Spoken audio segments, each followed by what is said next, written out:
Well, good morning, Matthew Dickerson. Welcome to the studio. Good morning, Ian. Good to be here and good to be chatting to you. Now, council meeting last night, a busy agenda by the sound of it. It was actually a really big agenda, and I thought we'd be there till very late at night, but we got finished.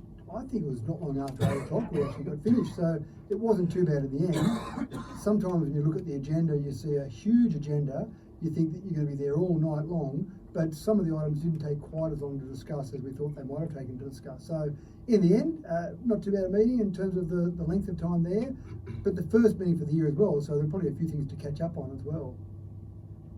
Okay, great, Matthew. You've just almost saved me from a little coughing fit.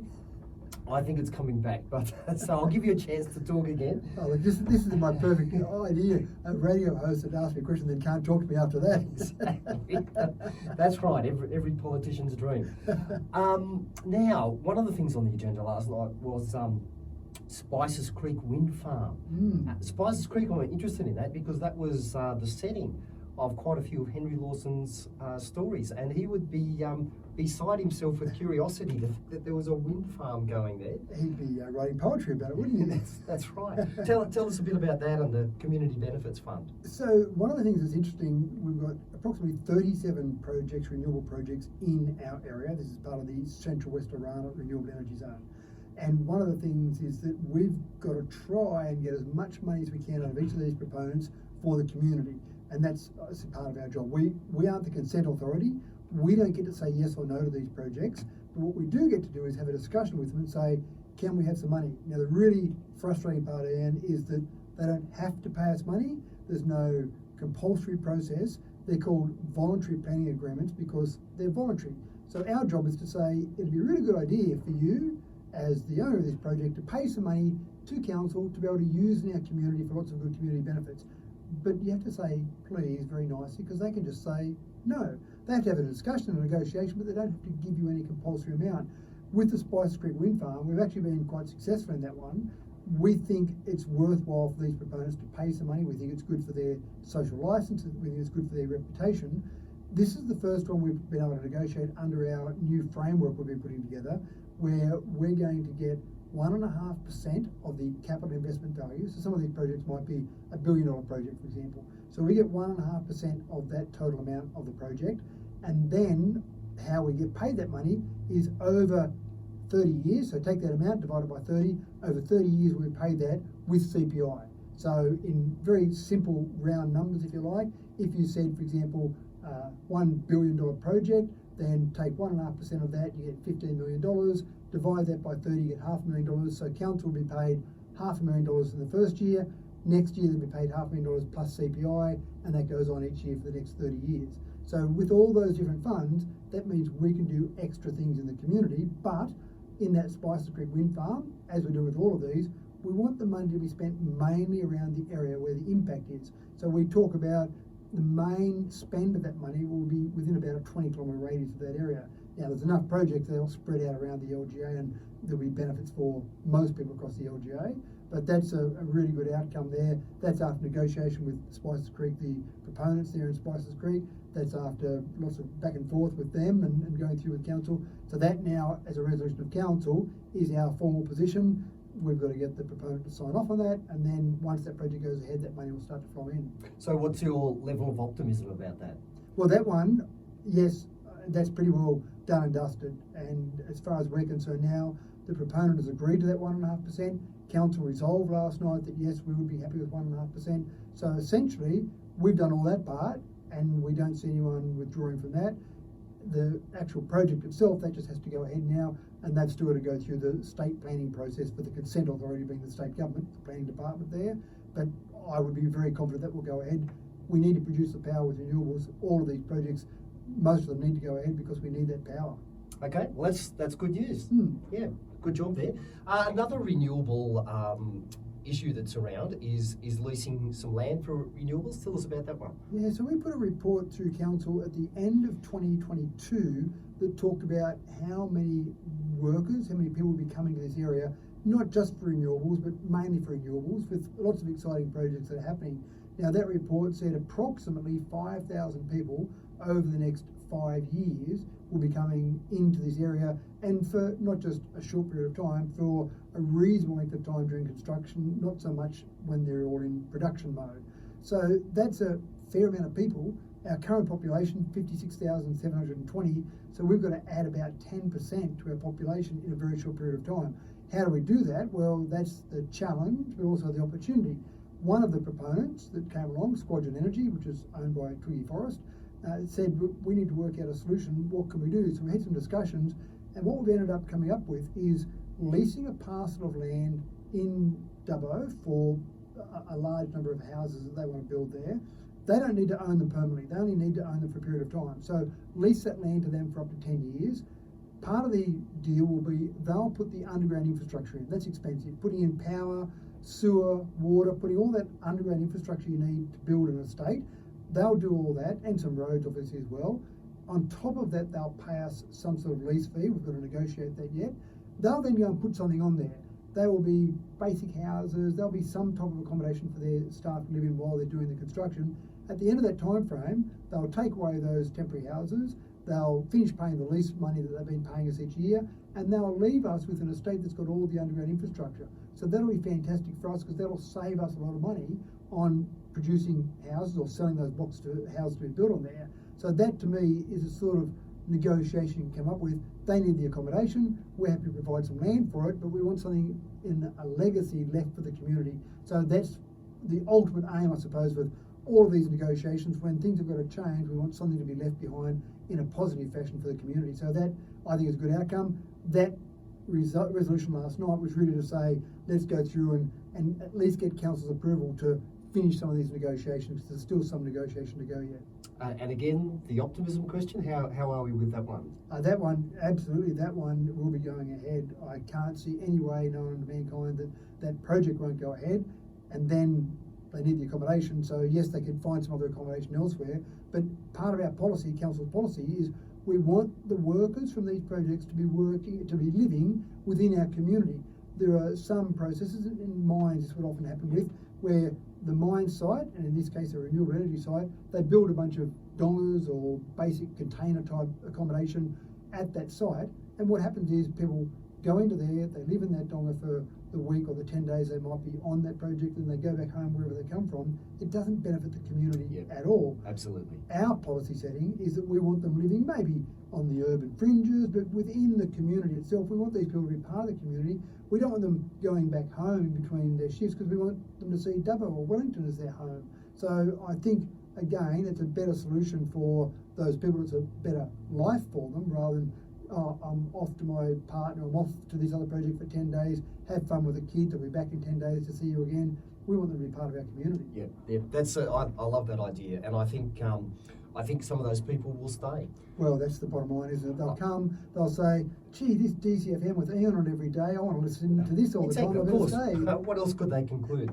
Well, I lived in Newcastle for a couple of decades, and one of the things that a few companies said there was, the hardest thing was to get people to come to live in Newcastle. Yeah. And then the next hardest thing was to get them to leave. You just send them somewhere else. And I think the same is true with Dubbo. Yeah, that's right. Now, tell me about this battery project, because I find the whole battery thing just fascinating and encouraging for the future. So this is really about the framework here. So now I've talked about the voluntary planning agreement with the Spices Creek Wind Farm. This is a framework. So this is fairly revolutionary, very groundbreaking across the nation. Because we've got to have all these discussions with these various renewable components, it's good to have a policy setting. And that's where we came up with that 1.5% for wind farms, for example. And even when we talked to the state government about that, they thought we were very ambitious, aiming for 1.5%. We ended up getting there, and not every proponent so far, but certainly we've had success so far. But we basically have this framework that we show to various proponents and say, this is what our target is. Now, batteries, I don't understand why, but battery projects don't seem to have the ability to pay the same amount of money as a wind farm project. I would prefer they all pay the same amount of money, but unfortunately not. So we put through a framework last night that we resolved at council, that a battery proponent would pay 0.5%, not 1.5%, 0.5% of the total project cost in that same sort of process, but a little bit different in this one, where they pay 0.5% of the total project up front. If they wanted to do an annual payment, like with the 1.5% I spoke about before, it would be 0.75% of the project divided by 30 years and then paid as an annual payment with CPI. So certainly more expensive for them to do it on an annual process, better for them to do it up front, but either way we'd be okay. We'd be okay with 0.5% up front, okay with a 0.75% ongoing. My issue is, because these are all voluntary, the wind farm one day might say, well, why am I paying 1.5%? Those battery projects are only paying 0.5%. We've really said to both the state and federal governments for years now, probably longer than that, years that I know of, we need some sort of policy setting that overarches all of this. I actually think it's a bit silly and a bit of time inefficiency for us as a council to have individual discussions with 37 different proponents to try and get these VPAs across the line. We would much prefer if the state or federal government said, when you do a project, a renewable project, there's a set amount of money you pay, here's how you calculate that, and that's what you pay the local community for a planning agreement for a community benefits fund. Unfortunately, it's not the case, so we've got to have all these discussions. And here's a crazy one, Ian. One of the discussions we're having with one of the companies, most of the project is in Dubbo Regional Council LGA. Some of the project is in Warrumbungle Shire Council. That company's got to have two separate discussions for the one project with the two different councils. So it just becomes a bit silly when you're doing all these discussions. So it needs to have an overarching. But that framework, which again we resolved last night, puts us in a good position to say, here's our base position, here's where we're going to start the negotiations as resolved by council. Okay, thanks, Matthew. We've talked about some big issues and future issues. I want to come back in a moment, talk to you about two very bread and butter issues, but we'll go to a break in the meantime. Sure. It's 24 minutes before 10 o'clock, and I'm with Dubbo Regional Council Mayor Matthew Dickerson. We've talked about a few topics, but the next one is about toilets in Wellington, Matthew. We've gone from, as you say, the big picture to the small picture now. It's an interesting concept that we've got here. There was a resolution brought forward by our council last night, which was resolved by council, to investigate further toilet options in Cameron Park. Now, the issue goes back a few years. There were some toilets there that were a normal set of toilets where you'd walk in, there were multiple cubicles, there was a urinal, and it was a popular place, for example, for buses to stop as they came through Wellington. Caravanners would stop, so it was a good stop to spot, go to the toilet, and then of course once you stop to go to the toilet there, you might duck across the road to the cafe, go into the supermarket, but again it might inject some money into the local economy. The last council determined that those toilets needed replacing. They were old, so no problem there. Unfortunately, they didn't really discuss it with the community enough, and what they replaced them with was 2 single cubicle toilets and a disabled toilet. Now, the disabled toilet's got an MLAC system on there, so you can only get into that if you've got the MLAC, the actual key that you need for that. So essentially that's off limits to anyone but someone with that key, with someone with a disability obviously. So you basically got 2 now single cubicle toilets. We find the community in Wellington tells us the buses no longer stop there, because you stop, you get a load of people on the bus, and you've got to line up to go through these 2 toilets, because it takes a lot longer to go through 2 toilets rather than multiple cubicle. So that's a bit of a problem. Caravanners, the feedback is caravanners not even stopping, because again, there might be someone already lined up there. So it's restricted the ability for people to go to the toilet there, which restricts the ability for people to stop there, and they might say, we'll just continue on to Dubbo, or if they're going the other direction, we might continue on to Orange. So that's been bad from that perspective. So again, council brought forward the idea of saying, let's look at what we do there. Do we replace those toilets? Well, they only got replaced a few years ago. It would seem like a waste of money to do that. Do we look at other toilet options around the area? Is there other ways we can provide some toilet facilities? Do we need to add some more on? These are all the things. So basically a report to council, or come back to council, to talk about some of the options that are there, to basically give the Wellington community back what they used to have before in terms of the number of toilets that were available there. Sounds like a very basic issue, but a very important one, as the basic things are. Yeah. Now, right. the other issue that I wanted to talk to you about, again, is kind of a council bread and butter issue, is swimming pools and contracts. And I think the question that people would want me to put to you, Matthew, is there's no planning of reducing the service or the hours or the access to any of the pools in the local government area. No plans for that at all. And the issue that we brought up last night was just looking at the contract that we've got in place. So at the end of last season, we determined that the best way to manage the pools was to go to an external contractor rather than internally manage it. Now, it used to be run that way. It was run for many years by a gentleman named Nick Wilson, so he managed the Dubbo pool, the Geary and Wellington pool, which were part of The old Wellington Shire Council were managed separately, but again, after the amalgamation, Council, for whatever reason, determined that it would be better to run all those pools internally. They did that for several years, and then we had an analysis of that cost, and we determined that by going to an external contractor, it would save the community approximately $400,000 per year. So in the end, Council resolved that. They said, we'll go to an external contractor. We advertised that, went through an expression of interest process, and we got back the information from that, and we gave the contract to Belgravia Leisure. Now, Belgravia Leisure have got a lot of pools and leisure facilities they manage across both Australia and New Zealand, but again, we had analysis of all the applications we received. We determined they were the best one. It would be fair to say that the contract started and it didn't go smoothly from the beginning. There were some issues around a whole range of things. I think probably largely linked to lack of staffing. It's difficult for businesses in Dubbo in general to get enough staff. So they were bringing in staff from other pools, and that's one of the advantages of having Belgravia. They've got other pools. They were bringing in staff from other areas just to keep the pools open and running. But there were just some hiccups that kept happening along the way, a bit of lack of communication. So we as councils were receiving calls from the community, some disappointment from that perspective, and certainly our staff managing the contract with Belgravia were spending more time than they should have managing that contract. So last night we resolved that we'd ask the CEO to give us a report back to say, just give us an idea whether they've breached the contract at this stage. We don't believe they have, and the staff certainly gave us advice last night to say they haven't, but just give us a formal report to say that there hasn't been a breach, or if there has been a breach, what it has been, because that might be grounds for termination of the contract. Again, it doesn't appear that way at this stage, but let's get that information back. Also, a report to say, could we end the contract? Well, yes, we could, but the clincher on that would be, there's not a simple get-out clause. We can't just change our mind in the contract. So if we were to get out of the contract, we'd effectively be paying out the contract. So again, in the report that we asked to come back to council, it'll have that number. That number will be approximately $5.6 million, because it's $1.4 million per year for that contract. There's about 4 years left in that contract.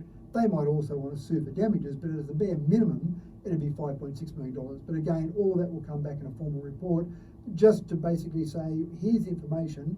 And again, the decision, I still believe absolutely the decision of council was the right decision to go external.